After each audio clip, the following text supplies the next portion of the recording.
আসসালামু আলাইকুম। আশা করি সবাই ভালো আছেন। আজকে আমি আপনাদের সাথে গরুর মাংসের কালিয়া রেসিপিটি শেয়ার করছি। প্রথমে আমি আপনাদেরকে সব উপকরণগুলো এক এক করে দেখিয়ে দিচ্ছি।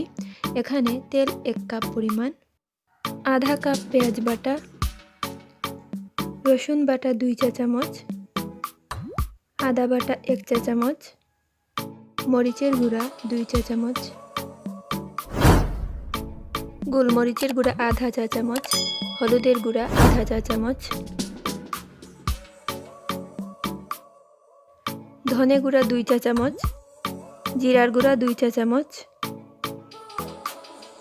তেজপাতা 1টি, এলাচ 3টি, দারচিনি 2 টুকরো। এখানে গরুর মাংস 1 কেজি পরিমাণ আছে। মাংসের সাইজ একটু বড় টুকরা করে রাখবেন, যেভাবে আমি রেখেছি। এখন মাংসের টুকরাগুলো ধুয়ে একটি প্যানে নিয়ে নিচ্ছি। মাংসে আলু পরে দিব, তাই আলু বাদে এক এক করে সব উপকরণ দিয়ে দিচ্ছি। দিয়ে দিচ্ছি মরিচের গুঁড়া 2 চা চামচ, গোলমরিচের গুঁড়া আধা চা চামচ, হলুদের গুঁড়া আধা চা চামচ, ধনে গুঁড়া 2 চা চামচ, জিরার গুঁড়া 2 চা চামচ,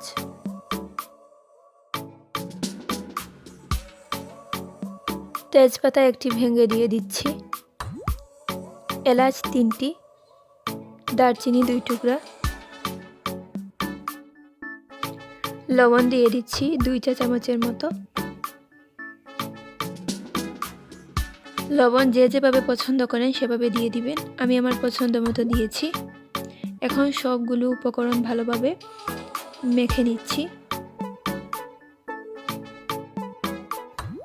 মাংসের সাথে শুকনো মশলাগুলো 2 মিনিটের মতো মিশাতে হবে, তাই আমি ভালোভাবে মিশিয়ে নিচ্ছি। এটার উপর এখন তেল দিয়ে দিচ্ছি 1 কাপ পরিমাণের মতো।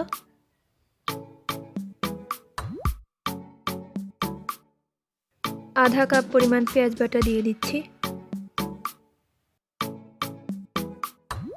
রসুন বাটা 2 চা চামচ, আদা বাটা 1 চা চামচ। সব উপকরণগুলো দেওয়া শেষ হয়ে গেছে, এখন ভালোভাবে মেখে নিব।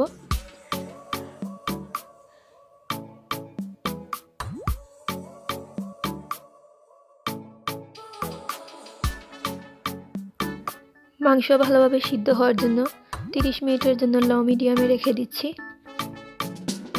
এখন একটি প্যানে সামান্য পরিমাণ তেল দিয়ে একটি আলু টুকরো করে কেটে 5 মিনিটের মতো ভেজে নেব।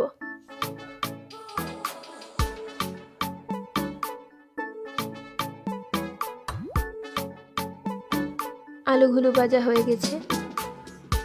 30 মিনিট পর মাংসগুলো আবার নেড়ে দিচ্ছি।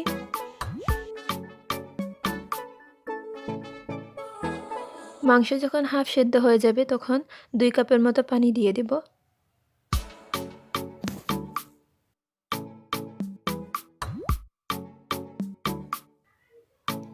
নাড়া শেষ হয়ে গেলে ভেজে রাখা আলুর টুকরোগুলো মাংসে দিয়ে দিচ্ছি।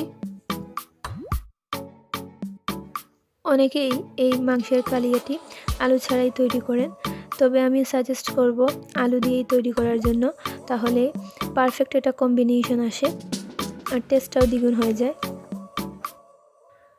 আলু আর মাংস সিদ্ধ হওয়ার জন্য আরও 20 মিনিটের মতো মাঝারি আঁচে রেখে দেব। খুব সহজেই তৈরি হয়ে গেল আজকের মাংসের কালিয়া রেসিপিটি। আমার এই রেসিপিটি কেমন হয়েছে তা অবশ্যই আমাকে কমেন্টের মাধ্যমে জানাবেন এবং বাসায় ট্রাই করে দেখবেন। আমার চ্যানেলের ভিডিওগুলো সহজেই পেতে হলে চ্যানেলটি সাবস্ক্রাইব করে পাশে থাকা বেল আইকনে ক্লিক করুন, যাতে ভিডিও আপলোড দেওয়ার সাথে সাথে দেখে নিতে পারেন। এতক্ষণ আমার সাথে থাকার জন্য সবাইকে অনেক ধন্যবাদ। সবাই অনেক ভালো থাকবেন, সুস্থ থাকবেন। আল্লাহ হাফেজ।